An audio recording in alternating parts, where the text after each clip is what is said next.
Hello दोस्तों, एडवेट classes पे मैं आप सभी का स्वागत करता हूं। मैं आपको पढ़ा रहा हूं हिंदी। और पिछले लेक्चर की बात करें तो पिछले लेक्चर में मैं आपको पढ़ा रहा था क्रिया विशेषण, जो कि हो चुका है समाप्त। आज एक नया चैप्टर स्टार्ट करेंगे जिसका नाम है वाक्य। तो आइए शुरू करते हैं वाक्य।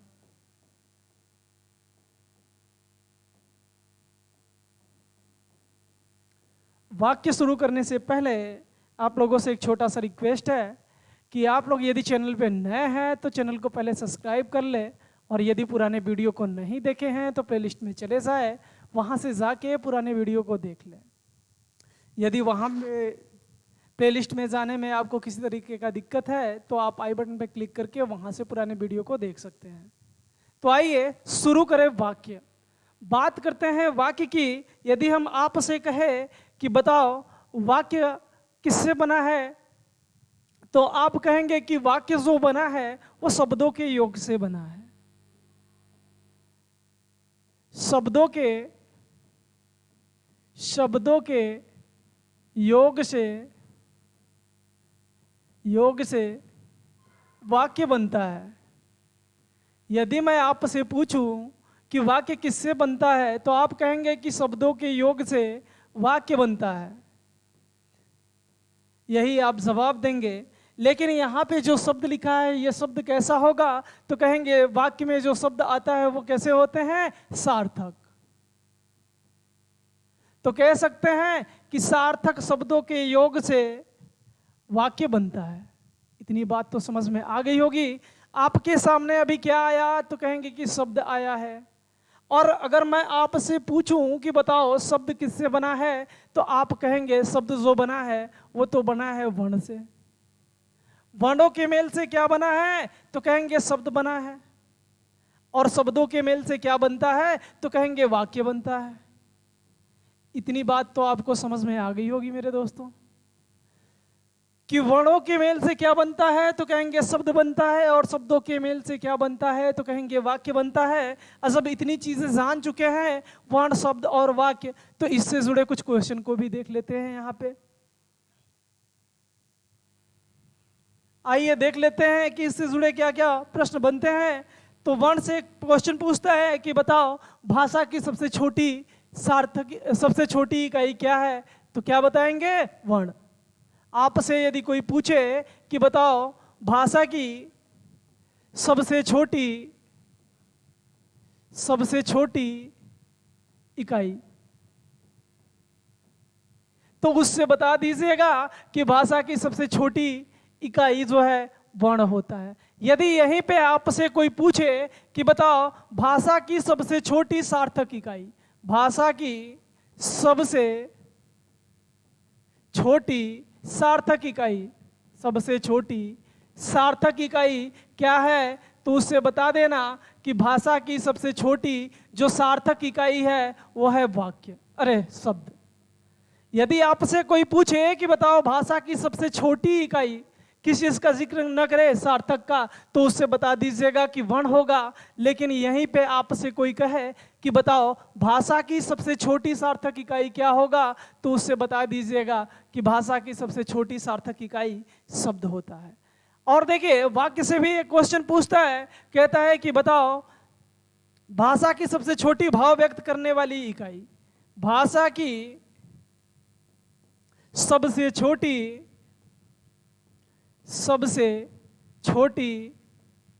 भाव व्यक्त करने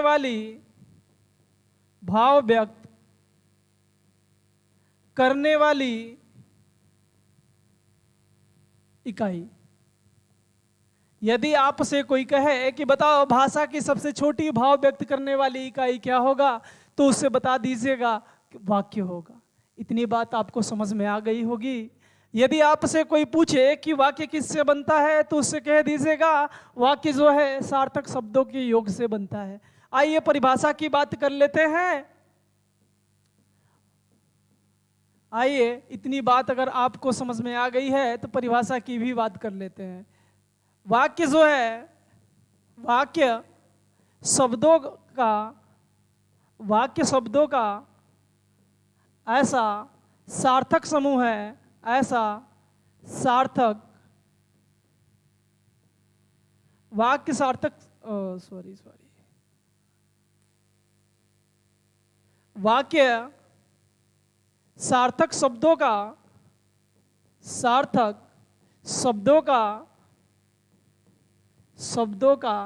ऐसा समूह है जो एक पूरे भाव को व्यक्त करता है। यदि आपसे कोई पूछे कि बताओ वाक्य का परिभाषा क्या होगा, तो उससे बता दीजिएगा कि वाक्य जो है शब्दों का ऐसा सार्थक समूह है, वाक्य सार्थक शब्दों का ऐसा समूह है जो एक पूरे भाव को व्यक्त करता है। इतनी बात समझ में आ गई होगी, तो सबसे पहले ले लीजिए आप लोग स्क्रीनशॉट, फिर आगे चलते हैं। ले लीजिए स्क्रीनशॉट पहले, फिर आगे चलते हैं। जल्दी से स्क्रीनशॉट लीजिए।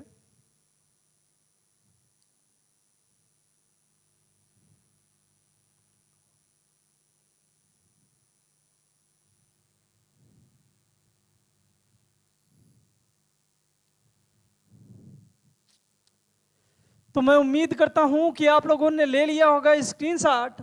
आइए बात करते हैं आगे। राम घर जाता, और एक सेंटेंस मैं लिखा हूं यहीं पे,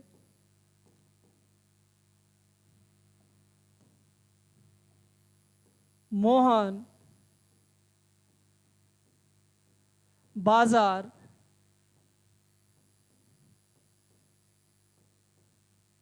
जाता।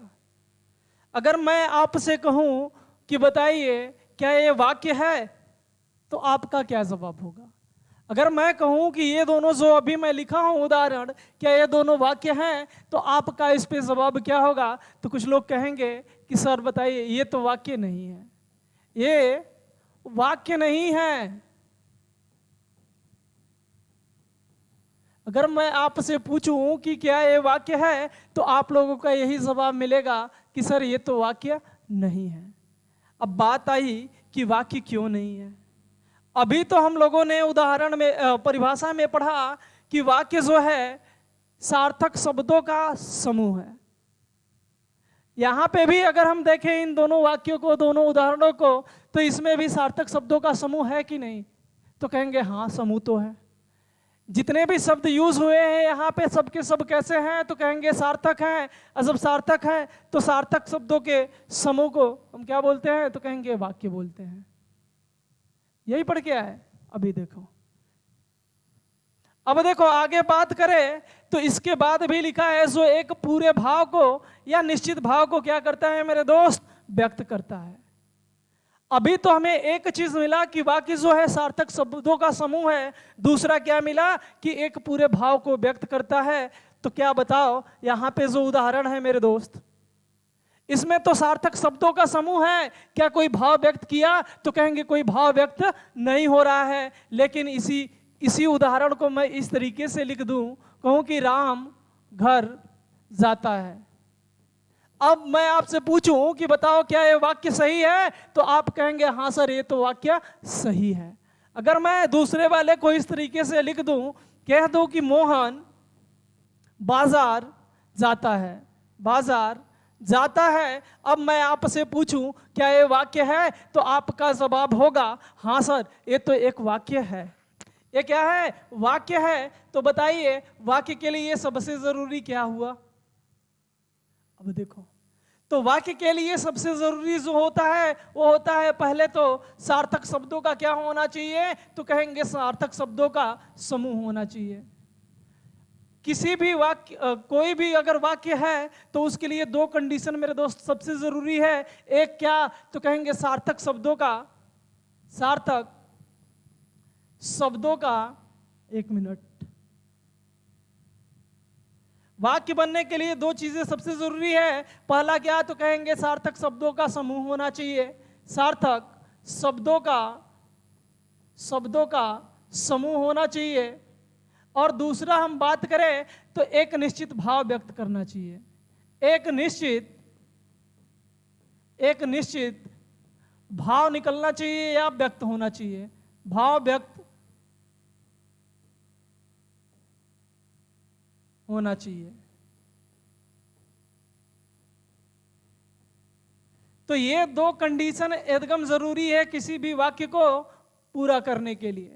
अगर कोई वाक्य है तो उसमें दो चीजें आपको देखने को मिलेगा। पहला क्या तो कहेंगे सार्थक शब्दों का समूह, और दूसरा मैं बात करूं तो एक निश्चित भाव। अब देखो, अगर इन दोनों उदाहरण को देखें, अगर हम आपसे मैंने क्या पूछा कि क्या ये वाक्य है, तो आपका जवाब था कि नहीं सर ये वाक्य नहीं है। जब रीजन की बात किया, कारण की बात किया, तो आपने कहा सर इसमें तो सार्थक शब्दों का समूह है।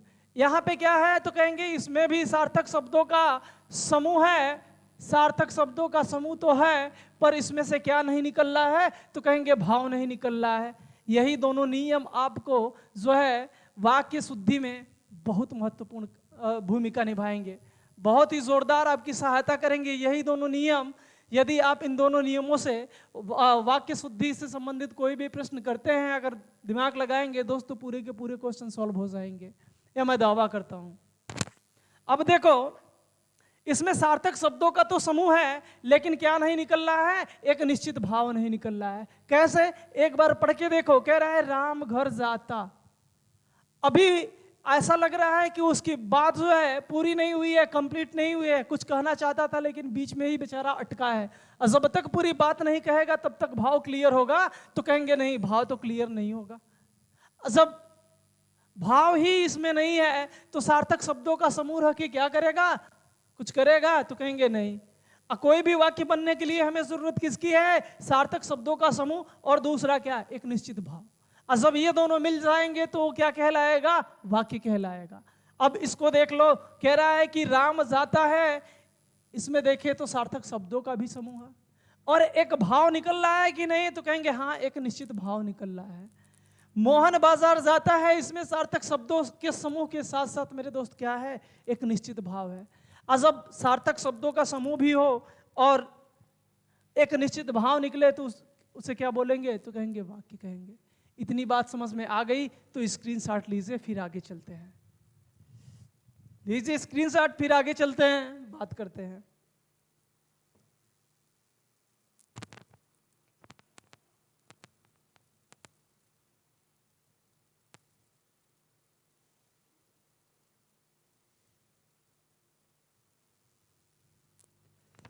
तो मैं उम्मीद करता हूं कि आप लोगों ने ले लिया होगा स्क्रीनशॉट। आइए आगे चले। अब बात करते हैं वाक्य के अंग। वाक्य के अंग, यदि आपसे कोई पूछे कि बताओ वाक्य के कितने अंग हैं, तो उससे बता दीजिएगा कि वाक्य के 2 अंग होते हैं। वाक्य के कितने अंग, तो कहेंगे 2 अंग होते हैं। यदि ये भी आपको याद ना रहे, यदि आपको ये भी याद ना रहे कि वाक्य के कितने अंग हैं, तो अंग को ही क्या कर दीजिएगा, भंग कर दीजिएगा। कैसे? काट के। तो अंग जो है शब्द है वो कितनी बार में कटा, तो कहेंगे 2 बार में कटा। तो वाक्य के अंग कोई पूछे तो कितना, कहेंगे 2। अब कोई पूछेगा कौन कौन होता है, तो उससे बता दीजिएगा एक होता है उद्देश्य। एक क्या होता है, तो कहेंगे उद्देश्य, और दूसरा होता है विधेय। एक को बोलते हैं उद्देश्य और दूसरे को बोलते हैं विधेय। अब देखो, ये जो उद्देश्य और विधेय मैं लिखा हूं, ये आज आपके लिए कोई नई बात नहीं है, कोई नया शब्द नहीं है आपके सामने। अंग्रेजी जब 6, 7, 8 में आप पढ़े होंगे, उस समय अंग्रेजी ग्रामर में आपको बताया गया होगा सब्जेक्ट और प्रेडिकेट के बारे में। सब्जेक्ट को ही क्या बोलते हैं, तो कहेंगे उद्देश्य बोलते हैं, और जो कुछ बच जाता है सब्जेक्ट के अलावा उसको क्या बोलते हैं, तो कहेंगे प्रेडिकेट बोलते हैं। प्रेडिकेट को ही हिंदी में क्या बोलते हैं, तो कहेंगे विधेय बोलते हैं। अब देखो, अगर आपको का ये उद्देश्य समझने में दिक्कत हो रहा है, तो आप छोटे रूप में जब भी आपके सामने आए उद्देश्य, तो आप अपने दिमाग में बिठा के रखिएगा उद्देश्य का मतलब क्या, तो कहेंगे वाक्य का कर्ता ही हमारा क्या होता है, उद्देश्य होता है। उद्देश्य मतलब क्या, तो कहेंगे कर्ता। वाक्य का जो कर्ता होता है उसी को क्या बोलते हैं, उद्देश्य बोलते हैं। और वाक्य में कर्ता के अलावा, किसके अलावा, तो कहेंगे कर्ता के अतिरिक्त, अतिरिक्त जो कुछ बचता है, कर्ता के अतिरिक्त जो कुछ बचेगा वो क्या कहलाएगा, तो कहेंगे विधेय कहलाएगा। तो इतनी बात आपको समझ में आ गई होगी। जब मैं चर्चा करूं उद्देश्य की तो आप हमेशा समझिएगा किसको, कर्ता को। उद्देश्य मतलब क्या, तो कहेंगे वाक्य का कर्ता। और विधेय की बात करूं तो आप हमेशा दिमाग में रखिएगा कि कर्ता के अलावा जो कुछ भी हिस्सा बचेगा वो क्या कहलाएगा, विधेय कहलाएगा। तो आइए इसकी भी परिभाषा को क्या करते हैं, लिख लेते हैं कि बाद में दिक्कत ना हो।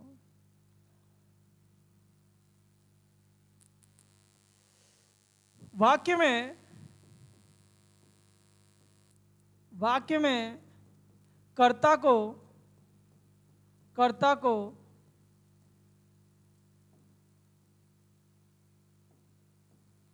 वाक्य के कर्ता को उद्देश्य कहते हैं, उद्देश्य कहते हैं। वाक्य का जो कर्ता होता है उसको क्या बोलते हैं, तो कहेंगे उद्देश्य बोलते हैं। और कर्ता से जुड़ी जितनी बातें, जो अन्य बातें आती हैं, अब देखो एक चीज और आएगा आपके सामने, कर्ता से जुड़ी जो अन्य बातें आती हैं, जो अन्य बातें आती हैं उन्हें उद्देश्य का विस्तार कहते हैं, उद्देश्य का विस्तार कहते हैं।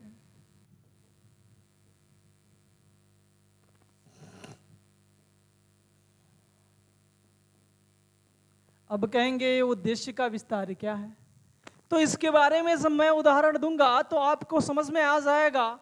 पहले इतनी बात आप समझिएगा कि उद्देश्य का मतलब क्या, तो कहेंगे कर्ता। और कर्ता से यदि जुड़ी कुछ अन्य बातें आती हैं, जो किससे जुड़ी हो, हमारे कर्ता से, अगर कर्ता से कोई अन्य बातें जुड़ी हैं तो वही क्या कहलाएगा, उद्देश्य का विस्तार। जो कर्ता से जुड़ी अन्य बातें होंगी वो कहलाएगा उद्देश्य का विस्तार। और बात करें यदि विधेय की, तो वाक्य में बात करें विधेय की, वाक्य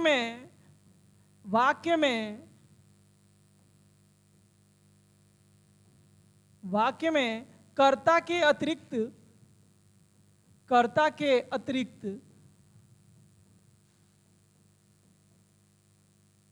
जो कुछ बचता है, जो कुछ बचता है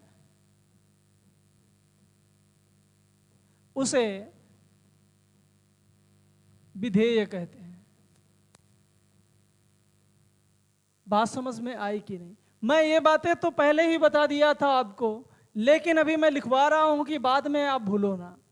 तो अगर आपस से कोई पूछे कि बताओ वाक्य के कितने अंग हैं, तो उससे बता दीजिएगा कि वाक्य के 2 अंग होते हैं, एक को बोलते हैं उद्देश्य और दूसरे को बोलते हैं विधेय। यदि कोई पूछे कि उद्देश्य किसे कहते हैं तो उससे बता दीजिएगा वाक्य में जो कर्ता होता है या वाक्य का जो कर्ता होता है उसे ही कहते हैं उद्देश्य। और कोई पूछे कि विधेय किसे कहते हैं तो बता दीजिएगा उससे कि कर्ता के अतिरिक्त जो कुछ भी बच जाता है उसे कहते हैं विधेय। अब कोई पूछे कि उद्देश्य का विस्तार क्या होता है तो बता दीजिएगा उससे कि कर्ता से जुड़ी जो अन्य बातें आती हैं उसे कहते हैं उद्देश्य का विस्तार। ये आपको समझने में हो रहा होगा मेरे दोस्त दिक्कत, तो यकीन मानिए अभी उदाहरण दूंगा, ये भी प्रॉब्लम क्या हो जाएगी आपकी, खत्म हो जाएगी। तो सबसे पहले लीजिए आप स्क्रीनशॉट, फिर चलते हैं आगे।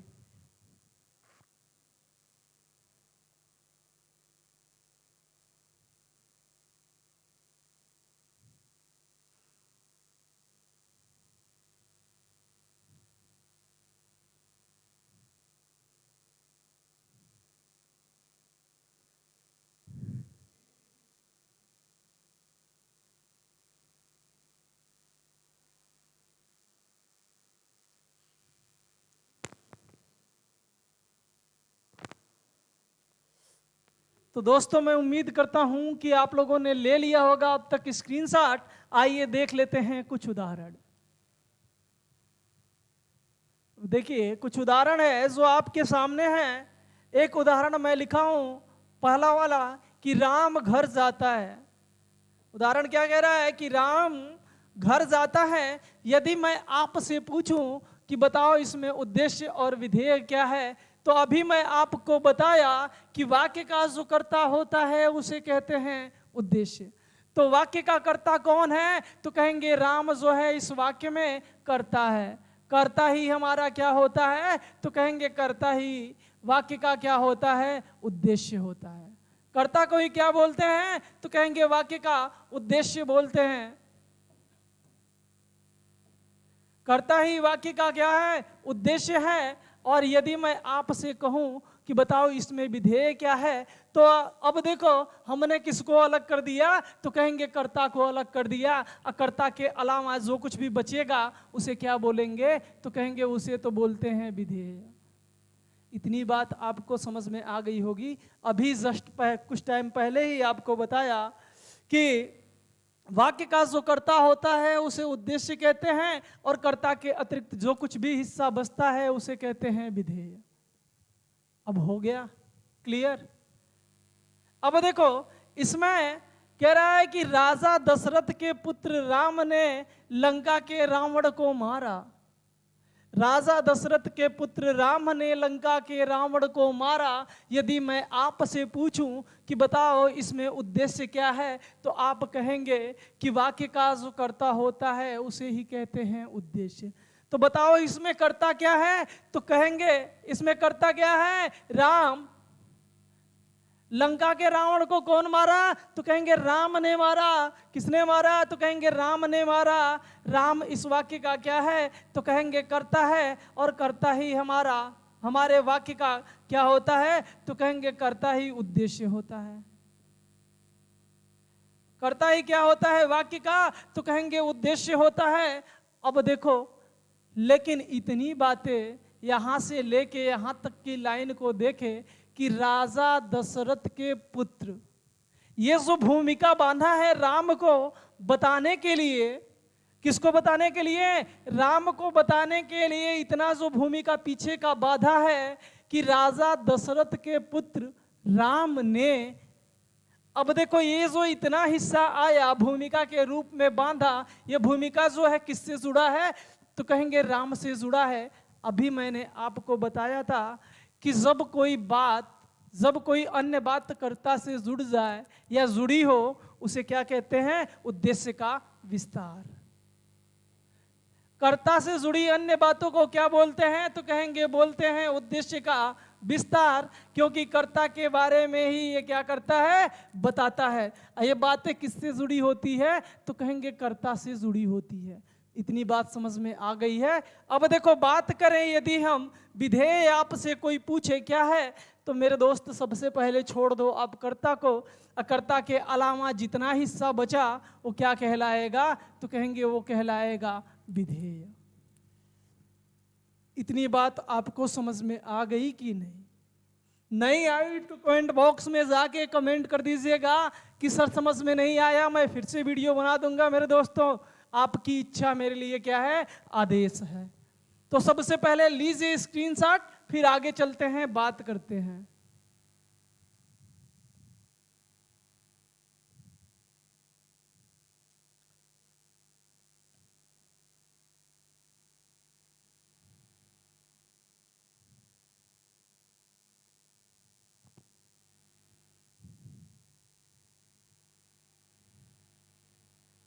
अब मैं उम्मीद करता हूं कि आप लोगों ने ले लिया होगा स्क्रीनशॉट। आइए आगे चले।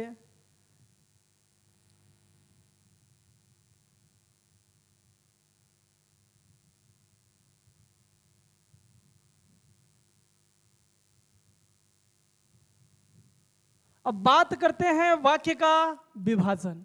यदि आपसे कोई पूछे कि वाक्य का विभाजन जो है कितने आधार पे हुआ है या कितने दृष्टि से हुआ है, तो उससे बता दीजिएगा कि वाक्य का जो विभाजन है वो 2 भागों में हुआ है। कितनी भागों में? तो कहेंगे 2 भागों में हुआ है। कोई पूछे कौन कौन से, तो बता देना। एक जो है बांटा गया है रचना के दृष्टि से, रचना के दृष्टि से वाक्य, और दूसरा जो वाक्य का विभाजन हुआ है वो हुआ है अर्थ की दृष्टि से। यदि आपसे कोई पूछ ले कि बताओ रचना की दृष्टि से वाक्य के भेद, रचना के दृष्टि से वाक्य के क्या पूछ ले? भेद पूछ ले। भेद को ही क्या बोलते हैं? तो कहेंगे भेद को ही बोलते हैं प्रकार। यदि आपसे कोई कहे कि बताओ रचना के दृष्टि से वाक्य के भेद या प्रकार कितने हैं, तो उससे बता दीजिएगा कि रचना के दृष्टि से वाक्य के 3 भेद होते हैं। अगर आप ये भी 3 भूल जाओ मेरे दोस्त, तो आप देखना यहाँ पे कौन सा शब्द लिखा है। तो कहेंगे पहला जो शब्द लिखा है वो लिखा है रचना, और रचना को ही क्या कर दीजिए? कट कर दीजिए। जब कट करेंगे तो कितनी बार में कटा है? काउंट कर लीजिए, 1, 2 और 3। तो आपसे यदि कोई पूछे कि बताओ रचना के दृष्टि से वाक्य के कितने भेद, तो कितना आप बताएंगे? 3 बताएंगे। कोई पूछ ले कि कौन कौन सा, तो उससे बता दीजिएगा। एक को बोलते हैं सरल वाक्य, एक को बोलते हैं क्या? सरल वाक्य। दूसरे को बोलते हैं मिश्र वाक्य, और तीसरे को बोलते हैं संयुक्त वाक्य। यदि आपसे कोई पूछे कि रचना के दृष्टि से वाक्य के कितने भेद, तो उससे बता दीजिएगा 3। कोई पूछे कौन कौन, तो बोल दीजिएगा एक होता है सरल, दूसरा होता है मिश्र, और तीसरा होता है संयुक्त वाक्य। इतनी बात समझ में आ गई? तो आइए आगे बात करते हैं। दूसरा जो वाक्य का विभाजन हुआ है उस वो अर्थ या प्रयोग के आधार पे वाक्य को बांटा गया है। अर्थ की दृष्टि से या प्रयोग के आधार पे आपसे कोई पूछ ले क्या? वाक्य के भेद। आपसे कोई कहे कि बताओ अर्थ या वाक्य की दृष्टि से, अर्थ की दृष्टि से या प्रयोग के आधार पर वाक्य के भेद या प्रकार कितने हैं, तो उससे बता दीजिएगा कि अर्थ या प्रयोग की दृष्टि से या प्रयोग के आधार पे वाक्य के जो भेद होते हैं वो होते हैं कितने? काउंट कर लो कितने? तो कहेंगे 8 होते हैं। इतनी बात आपको समझ में आई कि नहीं आई? अब देखो,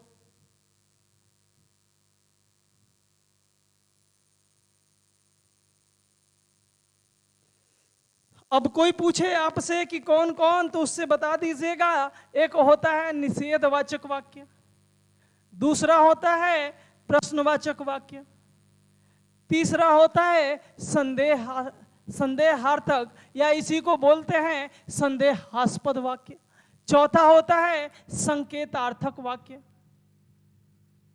और 5वां होता है आज्ञार्थक वाक्य, आज्ञार्थक वाक्य, और 6ठा होता है इच्छावाचक वाक्य, और 7वें की बात करें तो 7वां होता है विस्मय सूचक वाक्य, और 8वां होता है विधिवाचक वाक्य। तो आपसे कोई कहे कि बताओ अर्थ की दृष्टि से या प्रयोग के आधार पे जो है वाक्य के कितने भेद हैं, तो उससे बता दीजिएगा कि अर्थ की दृष्टि से या प्रयोग के आधार पे वाक्य के जो भेद हैं वो हैं टोटल 8, और रचना की दृष्टि से 3। तो सबसे पहले आप लीजिए स्क्रीनशॉट, फिर चलते हैं आगे।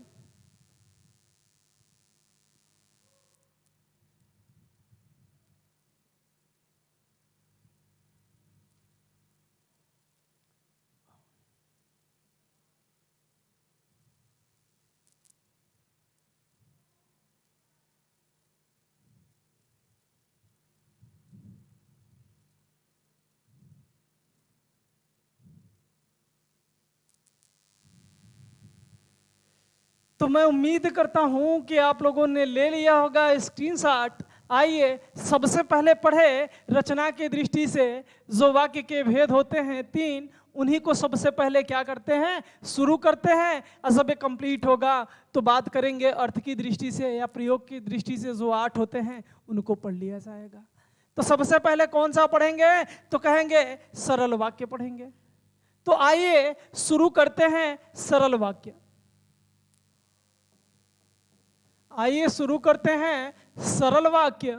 यदि आपसे कोई पूछे कि बताओ सरल वाक्य किसे कहते हैं, तो क्या बताएंगे? बताइए क्या बताएंगे? यदि आपसे कोई पूछे कि बताओ सरल वाक्य किसे कहते हैं, तो क्या जवाब देंगे? कमेंट बॉक्स में कमेंट कर दीजिएगा जाके। अब देखो, यदि मैं आपसे पूछूं कि जो सरल वाक्य होगा वो कैसे शब्दों के योग से बना होगा, तो आपका जवाब आएगा कि जो सरल वाक्य होगा वो सार्थक शब्दों के योग से बनेगा। सार्थक शब्दों का क्या होगा? तो कहेंगे समूह होगा। यदि मैं आपसे पूछूं कि बताओ जो सरल वाक्य है ये कैसे शब्दों का समूह होगा, तो आप कहेंगे ये तो सार्थक शब्दों का समूह होगा। और जब सार्थक शब्दों का समूह होगा तो क्या बनाएगा? तो कहेंगे सार्थक शब्दों के समूह से जो है एक वाक्य बनेगा। एक वाक्य बनेगा। अब बात मैं करूं कि ये जो एक वाक्य बनेगा मेरे दोस्त, इसमें क्या क्या होगा? अभी हम वाक्य के दो अंग पढ़ के आए हैं। एक को बोलते हैं उद्देश्य और दूसरे को क्या बोलते हैं? तो कहेंगे विधेय बोलते हैं। तो अब जान गए कि नहीं कि वाक्य के कितने अंग? तो कहेंगे दो अंग होते हैं। क्या ये दो अंग इसमें आएंगे कि नहीं, यही तो हमें जानना है। यदि आपसे कोई पूछे कि बताओ सरल वाक्य कैसे शब्दों का समूह है, तो उससे बता दीजिएगा कि सार्थक शब्दों का समूह होता है।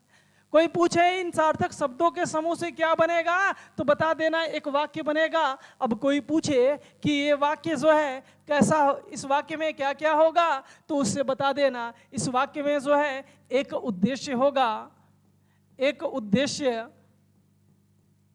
और एक विधेय होगा। एक उद्देश्य और एक विधेय होगा। जिस वाक्य में एक उद्देश्य और एक विधेय हो उसे कहते हैं सरल वाक्य। इतनी बात समझ में आ गई कि नहीं? जिस वाक्य में एक उद्देश्य और एक विधेय होगा उसे क्या बोलेंगे? तो कहेंगे उसे सरल वाक्य बोलते हैं। आइए परिभाषा लिख लेते हैं। आइए लिख लेते हैं क्या? तो कहेंगे परिभाषा। आपसे कोई पूछे कि बताओ सरल वाक्य किसे कहते हैं, तो उससे बता दीजिएगा जिस वह वाक्य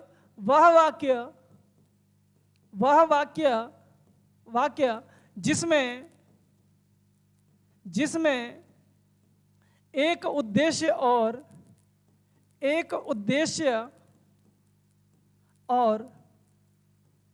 एक विधेय होता है, एक विधेय होता है, उसे वह वाक्य जिसमें एक उद्देश्य और एक विधेय होता है उसे सरल वाक्य कहते हैं। उसे सरल वाक्य कहते हैं। इतनी बात आपको समझ में आ गई होगी मेरे दोस्त। यदि आपसे कोई पूछे कि बताओ सरल वाक्य किसे कहेंगे, तो उससे बता दीजिएगा कि वह जिस वाक्य में एक उद्देश्य और एक विधेय होता है उसे सरल वाक्य कहते हैं। मैं आपको बताया था कि उद्देश्य का मतलब क्या होता है, तो कहेंगे कर्ता, और विधेय का मतलब क्या होता है, तो कहेंगे वाक्य में कर्ता के अलावा जो कुछ भी हिस्सा बचता है उसे क्या कहते हैं? विधेय कहते हैं। इतनी बात समझ में आ गई है कि नहीं? आ गई है तो आप लीजिए स्क्रीनशॉट। फिर आगे देते हैं आपको कुछ उदाहरण, जिससे आपके दिमाग में जो कंफ्यूजन चल रहा होगा, वो जो समस्याएं चल रही होगी, उसका हो जाएगा निराकरण।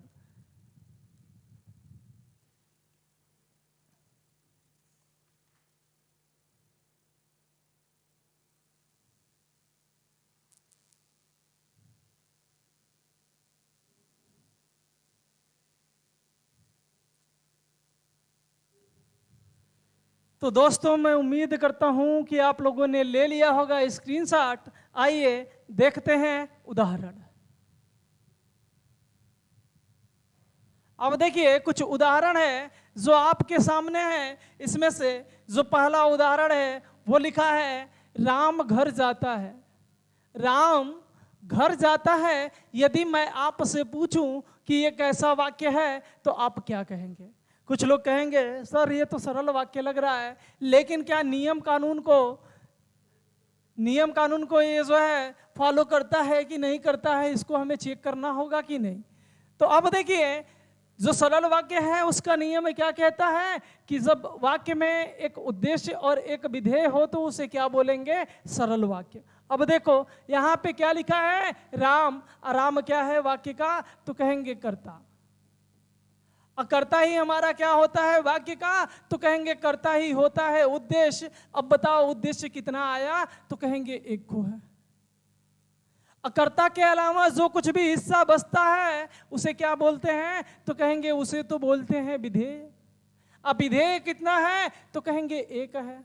जिस वाक्य में एक उद्देश्य और एक विधेय आ जाए दोस्त, उसे कैसा वाक्य कहेंगे, तो उसे कैसा वाक्य बोलेंगे, तो कहेंगे सरल वाक्य बोलेंगे।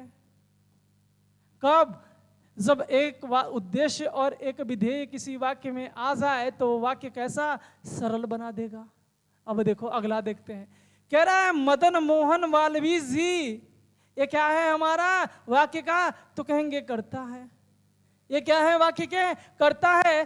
कर्ता को ही क्या बोलते हैं, तो कहेंगे कर्ता ही हमारे वाक्य का क्या होता है, उद्देश्य होता है। अब बताओ दोस्तों उद्देश्य कितना, तो कहेंगे उद्देश्य तो एक ही है।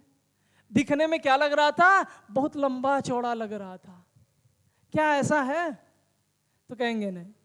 अब क्या कह रहा है कि मदन मोहन मालवीय जी भारत के सच्चे सपूत थे, सच्चे सपूत थे भैया। ये क्या है हिस्सा, तो कहेंगे ये तो है विधेय। अब बताओ विधेय कितना आया, तो कहेंगे विधेय तो आया एक। जिस वाक्य में मेरे दोस्त एक उद्देश्य और एक विधेय ऐसा है, वो वाक्य कैसा, तो कहेंगे वो वाक्य तो बना देगा सरल वाक्य। वो वाक्य किसका हो जाएगा, तो कहेंगे सरल वाक्य का होगा, सरल वाक्य हो जाएगा वहां पे। अब देखो अगला कह रहा है कि मोहन हंसता है, मोहन हंसता है। आपसे मैं पूछूं कि बताओ उद्देश्य इस वाक्य में क्या है, तो कहेंगे मोहन इस वाक्य का क्या है मेरे दोस्त, करता ही करता है। और करता ही वाक्य का क्या, तो कहेंगे करता ही वाक्य का होता है उद्देश्य। अब मैं आपसे पूछूं कि बताओ विधेय क्या है, तो आप कहेंगे ये हिस्सा जो है ये क्या है, विधेय है। अब मैं यदि कहूं कि विधेय कितना, तो आप कहेंगे सर एक ही है। उद्देश्य कितना, एक ही है। और सरल वाक्य का परिभाषा क्या बोला, कि जिस वाक्य में एक उद्देश्य और एक विधेय हो उसे कैसा वाक्य, सरल वाक्य कहेंगे। यही पढ़ के आए ना। अब बताओ क्या आपको समझ में आया कि नहीं आया सरल वाक्य। तो यदि आ गया है मेरे दोस्त तो स्क्रीनशॉट लीजिए, नहीं आया तो भी स्क्रीनशॉट लीजिए। जिसको ना आया है वो कमेंट बॉक्स में जाके कमेंट कर देगा कि सर समझ में ना आया, मैं फिर से वीडियो बना दूंगा। तो लीजिए सबसे पहले स्क्रीनशॉट, फिर आगे चलते हैं, बात करते हैं।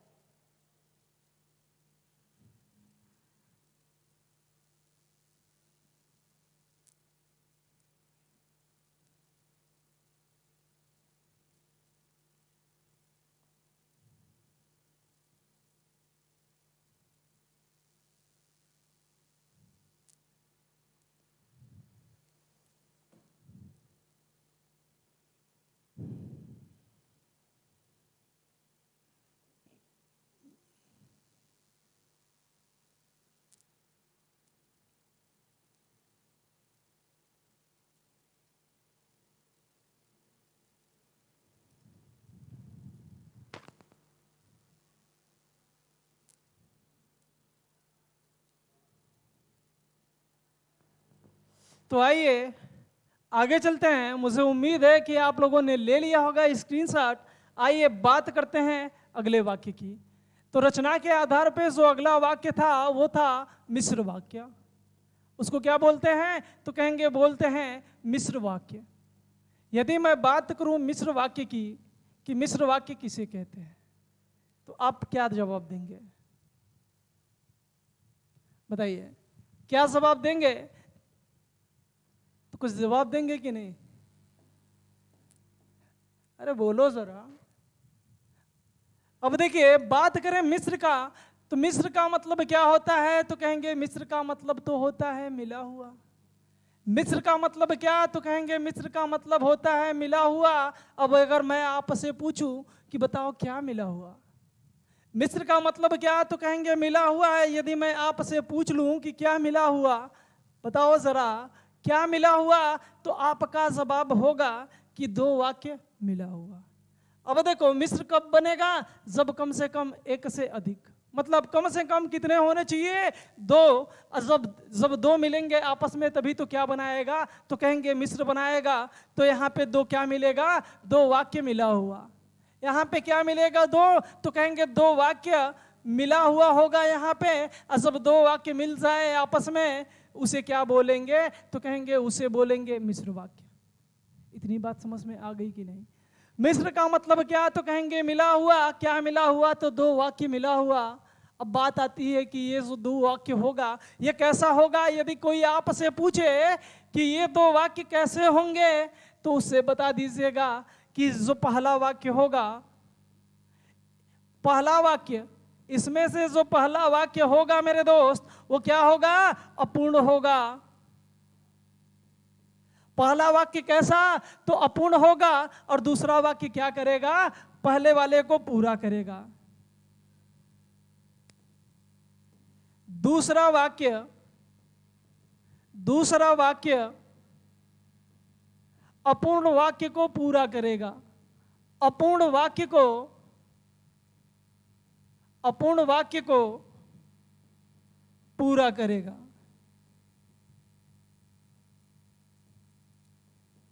इतनी बात आपको समझ में आ गई होगी मेरे दोस्तों। यदि आपसे कोई पूछे मिश्र का मतलब क्या तो कह दीजिएगा कि मिला हुआ। और कोई पूछे क्या मिला हुआ तो बता दीजिएगा कि दो वाक्य मिला हुआ। कोई पूछे कि कैसे दो वाक्य मिला होगा तो बता दीजिएगा इसमें जो पहला वाला वाक्य मिला होगा वो कैसा होगा? अपूर्ण होगा। और दूसरा वाला वाक्य जो होगा वो अपूर्ण वाक्य को क्या करेगा? पूरा करेगा। इतनी बात समझ में आ गई। यदि आपसे पूछे कोई अपूर्ण वाक्य को और क्या बोलते हैं तो उससे बोल दीजिएगा कि जो अपूर्ण वाक्य होता है उसे बोलते हैं मुख्य उपवाक्य।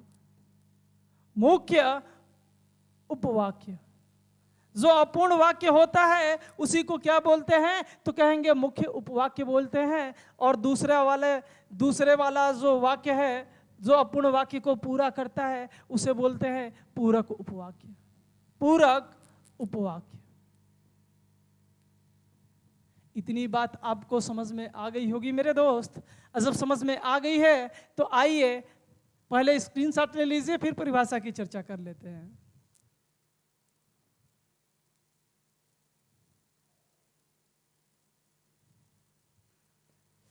एक मिनट रुक जाइए। स्क्रीनशॉट लेने से पहले थोड़ा सा परिभाषा लिख दें, यहीं पे ले लीजिएगा स्क्रीनशॉट, कोई मतलब नहीं है।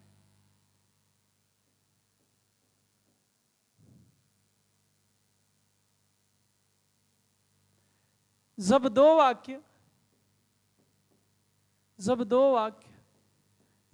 वाक्य इस प्रकार आते हैं कि जब दो वाक्य इस प्रकार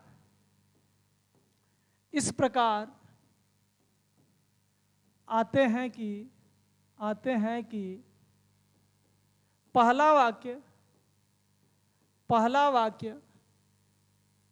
अपूर्ण होता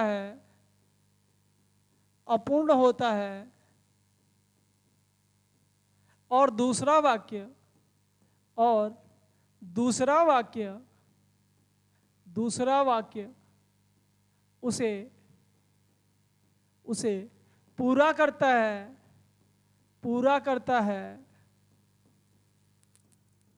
तो उसे मिश्र वाक्य कहते हैं।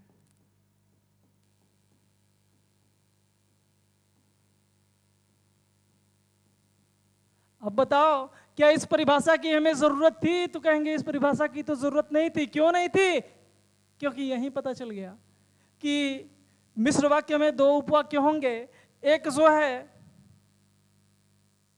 अपूर्ण होगा और दूसरा क्या करेगा? उसको पूरा करेगा।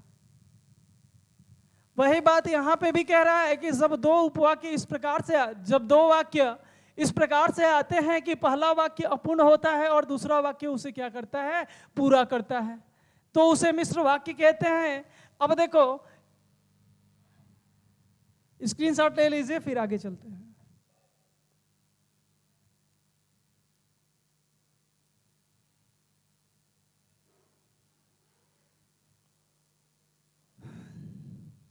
तो मैं उम्मीद करता हूं कि आप लोगों ने ले लिया होगा स्क्रीनशॉट।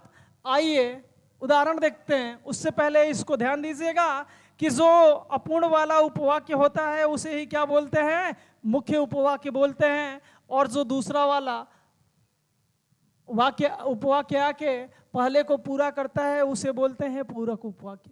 परीक्षा में आपसे ये पूछा जाता है, कॉम्पिटिटिव एग्जाम में हमेशा आपसे ऐसे ही पूछा जाता है कि बताओ पूरक उपवाक्य या मुख्य उपवाक्य कौन सा है इसमें से। तो ऐसी स्थिति आए उससे पहले आप अपने दिमाग में फिट कर लीजिएगा। आइए उदाहरण देखते हैं, बात करते हैं उदाहरण की। अब देखो कुछ उदाहरण है जो आपके सामने हैं। इसमें से जो पहला उदाहरण लिखा है वो कह रहा है, जैसे ही मैं घर से निकला।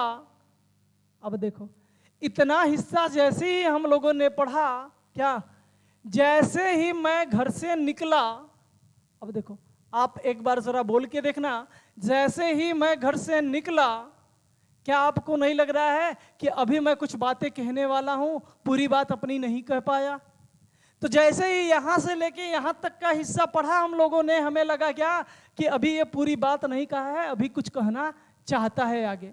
तो ये वाक्य कैसा हो गया, यहां से लेके यहां तक तो कहेंगे अपूर्ण है। ये वाक्य क्या है अभी, तो कहेंगे अपूर्ण है। और अपूर्ण उपवाक्य को ही क्या बोलते हैं, मुख्य उपवाक्य। अपूर्ण वाक्य को ही क्या बोलते हैं, तो कहेंगे अपूर्ण वाक्य को ही बोलते हैं मुख्य उपवाक्य। अब देखो, अब परिभाषा में हमने यही तो पढ़ा कि मिश्र वाक्य में दो उपवाक्य होते हैं, दो वाक्य होते हैं। पहला जो है अपूर्ण होता है और दूसरा उसे क्या करता है मेरे दोस्त, पूरा करता है। मतलब ये बात जो बोलेगा वो आधा बात ही बोलेगा, और जब दूसरी लाइन आएगी उस आधे बात को आगे बोलेगा, तभी वो आधी लाइन क्या होगी मेरे दोस्त, पूरी होगी।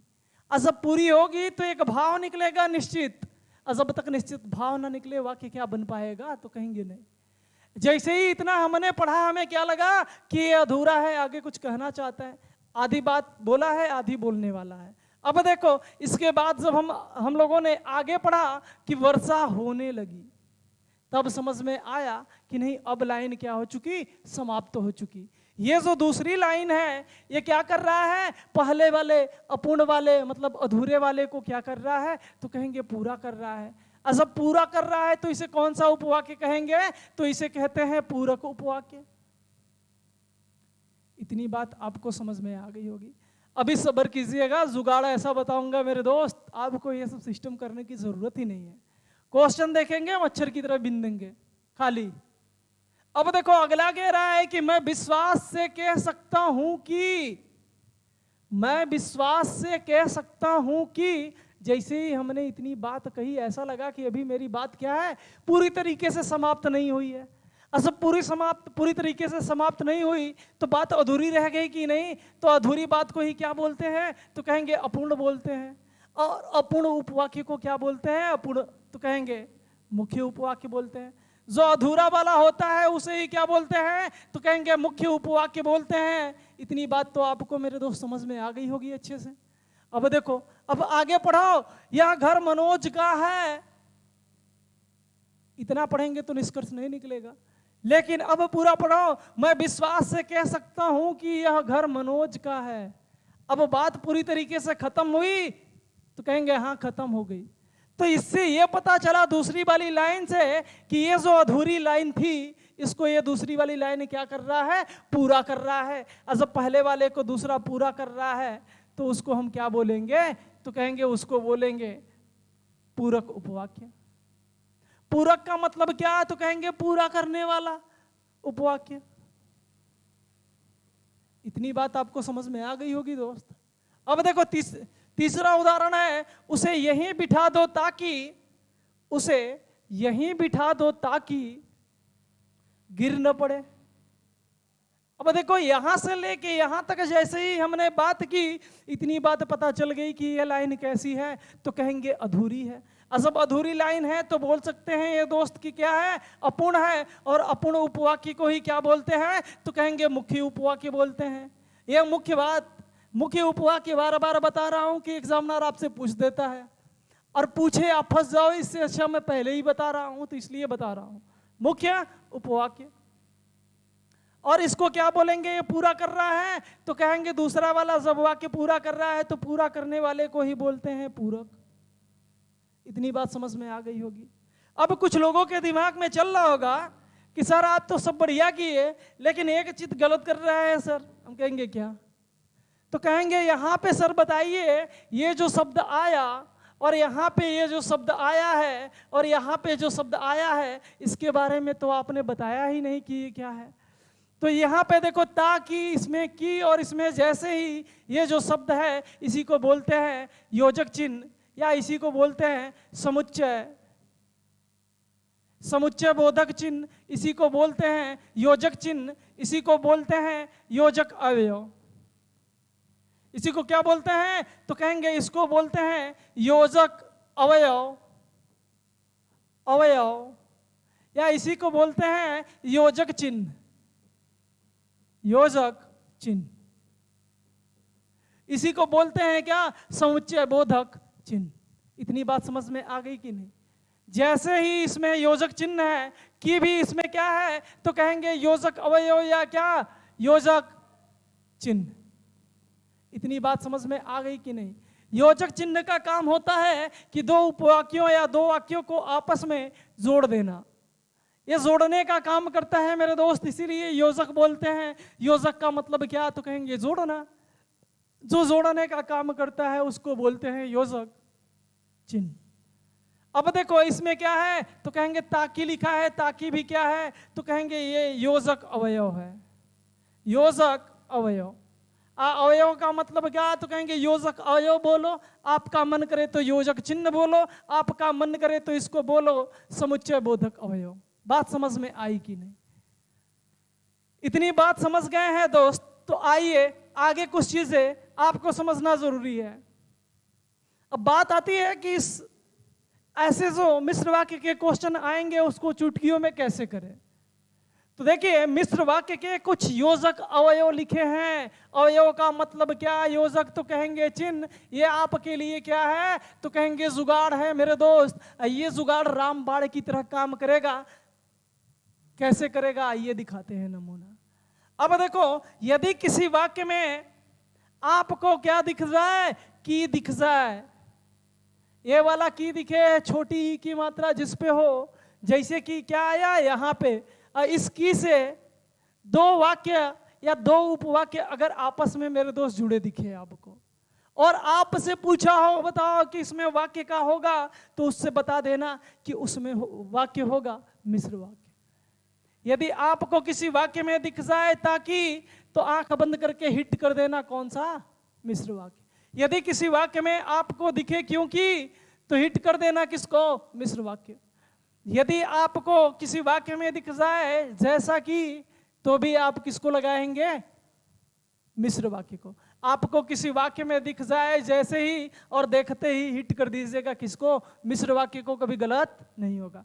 यदि किसी वाक्य में आपको दिखे ज्यों ही, या दिख जाए आपको ज्यों ही के साथ त्यों ही, वाक्य शुरू होगा ज्यों ही से, खत्म होगा किस पे? तो कहेंगे त्यों ही पे। जैसे ही ये चीज आपको दिखे मेरे दोस्त और आपसे पूछा हो वाक्य, तो लगा दीजिएगा किस पे? मिश्र वाक्य पे। कभी गलत नहीं होगा और इतना सोचने की भी जरूरत नहीं है।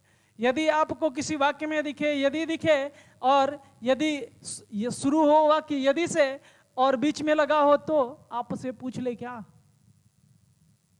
वाक्य। तो क्या लगाएंगे? मिश्र वाक्य। जैसा मैं बोलूं, यदि तुम आते तो मैं जाता, ना भाई साहब आए ना हम गए। यदि से शुरू हुआ वाक्य बीच में आया तो, और पूछूं मैं आपसे इसमें कौन सा वाक्य है, तो क्या बताएंगे? मिश्र वाक्य है। यदि किसी वाक्य में आपको दिख जाए ज्यों, और आपसे पूछा योजक अवयव क्या होगा, तो बता दीजिएगा क्या? मिश्र वाक्य होगा।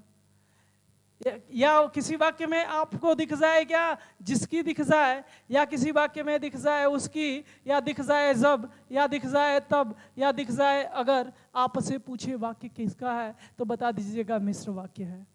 यदि आपको किसी वाक्य में दिख जाए जिसे, जैसी, वैसी, यद्यपि, यदि, जिस प्रकार, इतना, उतना, जो, सो, ये सब में से जितने भी यहाँ पे कीवर्ड लिखे हैं मेरे दोस्त, इनमें से कोई भी किसी वाक्य में आपको दिख जाए, पहली बात। इनमें से कोई भी एक शब्द अगर आपको किसी वाक्य में दिख जाए मेरे दोस्त, उससे दो चीज आपस में जुड़ जाए, दो उपवाक्य या दो वाक्य आपस में जुड़े हों, आपस से पूछा हो वाक्य, तो आंख बंद करके हिट कर दीजिएगा, मिश्र वाक्य कभी गलत नहीं होगा। और आपको लगता है गलत होगा तो जाइए आप एक नहीं 1000 क्वेश्चन प्रैक्टिस कर लीजिए मेरे दोस्त, बता रहे हैं सेकंडों लगेगा आपको उड़ाने में, और एक भी गलत नहीं होगा। अगर भरोसा नहीं है तो जाके घर पे ट्राई कर लीजिएगा। तो ले लीजिए स्क्रीनशॉट और ट्राई करते रहिए।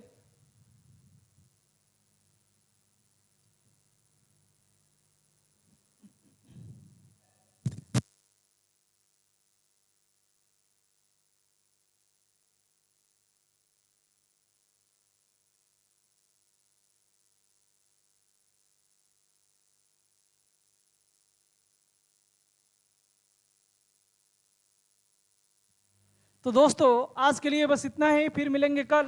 और जो लोग हमारे चैनल पे नए हैं कृपया वो चैनल को पहले सब्सक्राइब कर ले। यदि पुराने वीडियो को नहीं देखे हैं तो प्लेलिस्ट में चले जाए, वहाँ से जाके पुराने वीडियो को देख ले। और वहाँ पे जाने में अगर किसी भी तरीके का आपको दिक्कत होता है तो आप जो है आई बटन पे क्लिक करके पुराने वीडियो को देख सकते हैं। और आप सभी से रिक्वेस्ट है कि ज़्यादा से ज़्यादा वीडियो पे like comment and share video को करते रहिए, क्योंकि